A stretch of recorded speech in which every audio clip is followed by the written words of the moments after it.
Joy. And Akay alias Lorly. So, eto kami. Matagal nang hindi nagkita. Ngayon, yeah, nagkaroon kami ng time. Kaya eto, saging niya. Pero ibang klase ng saging. Red banana. Yeah.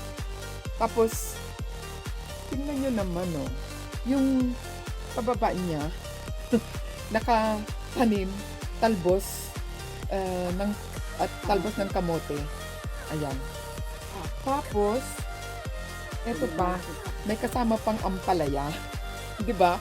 Unique siya eh. Tapos ang lago-lago na, oh, di ba pwede na itong pwede na siyang harvestin. Ulayin ko na siya bukas. Oh, ayan. Gulayin na daw niya yan. Di ba? Ganda, no?